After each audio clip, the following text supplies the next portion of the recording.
There are a lot of important factors to having a memorable video game. Not even a successful game, a memorable one. I have a firm belief that you remember things that make you feel something.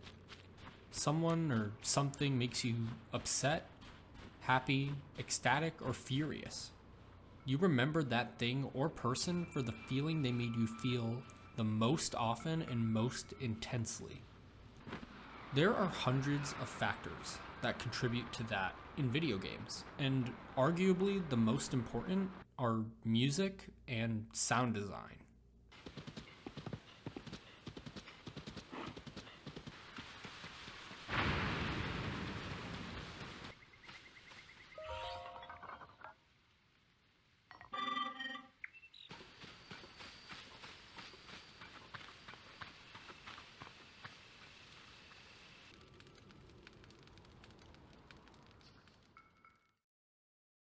The majority of people who play video games, I think, focus a lot on graphics.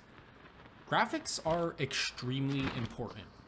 Art design is really important. People are visual a lot of the time. Like when I tell you to look left, but put this red X on the screen to the right, you probably looked to the X. But the thing that truly makes a game immersive is the sound. I'm no musician or sound designer, so I can't speak in depth to the actual functions of what makes a sound satisfying or how to make the music sound good. So what I can talk about is how and what I feel when hearing these different songs or effects. Let's focus on songs first. Easily the most iconic song is the horse riding song. The trill of the piano going up and down, the filler notes in between keeping the beat. The slow introduction of what sounds like a violin, slowly growing in volume, making the air around the piano seem whole. The song fills you with a sense of calm. Your heart slows down, you watch the area around you, you feel still, you feel at peace. This is easily one of the most important parts of not only Tears of the Kingdom, but any open world game. You need a good traveling song. You need a song that is light, fills the space, but also matches the vibe of where you are and what you're doing. This song really does that by providing an upbeat tone to it. By using the piano, it allows for that lighthearted feel that brings a childlike joy of exploring and going somewhere to find new things. Then when the orchestra hits, it brings that somber tone of what has really happened in the world around you and makes you think and contemplate where you're going and why you're going there, what your goals are, your purpose. It evokes that feeling of something new, but also brings familiarity by using renditions of the old themes and involving them in this rendition to give you that longing sense of nostalgia. Shout out to these commenters for pointing this out. It provides that longing need to go back to where you are, but gives you that excitement of finding out where you could be.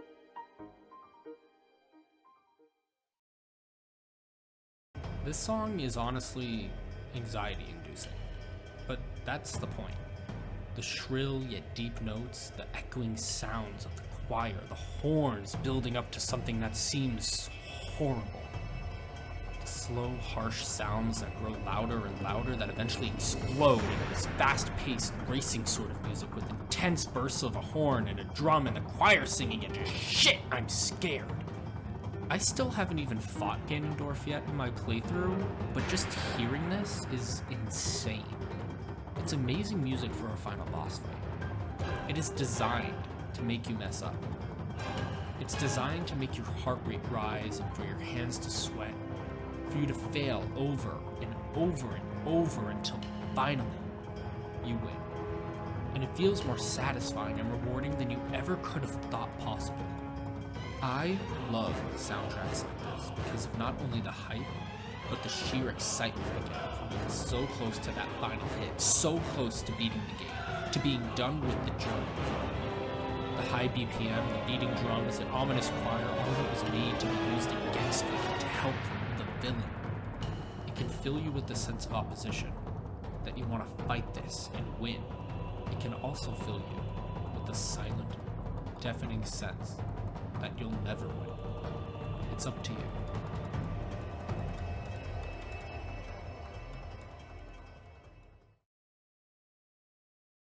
Music is amazing, to fill the space between traveling, to bring excitement during a fight, to add personality to characters or towns you're around, and even more. It's extremely important, but it is just as important as sound effects. Sound effects allow for depth in a game. The changing sound between walking on grass or on stone, how ice weapons versus fire weapons versus thunder weapons sound. Simple things like rain falling. These are used to the same effect as music, immersion. When you launch into the sky, you hear a rushing gust of wind going past to help emphasize how fast you're moving, with the wind ripping past your ears so loud you can barely hear anything else. Then when you start gliding, you hear a quieter, longer sound of the paraglider just flowing through the wind with the flap going back and forth. It makes you feel as if you're being launched into the sky without being able to hear a thing other than the wind, your ears full of pressure, air, and sound, and then quiet. You glide and float through the air, still hearing it, but it sounds longer. It sounds quieter, more stretched out, and less intense.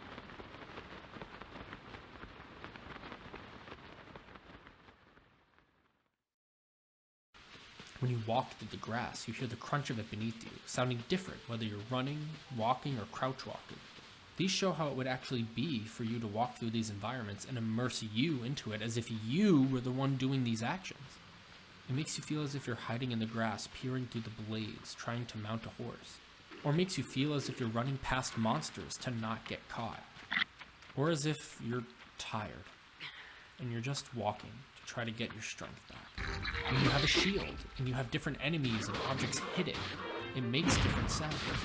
A bokoblin, a boss bokoblin, and a Lionel all hitting your shield actually make different sounds. Represented by the strength of the enemy, it will sound more solid and knock Link back even more, just solidifying the true strength that these different enemies have. All of these various sound effects help contribute to the idea that you are in the game. You are feeling walking through the grass. You are feeling the weight of that monster's hit. You are soaring through the skies with wind rushing past your ears. That you are Link. When you tie the music and sound effects together, you get harmony. You get one thing complementing the other to make a total sound of pure beauty. This may not be the center of attention, like the graphics and the gameplay, but that's okay. It's designed to be that supporting role, to make the whole experience come together. Without them, the game isn't as enveloping. It isn't as detailed, thoughtful, polished, or simply as good.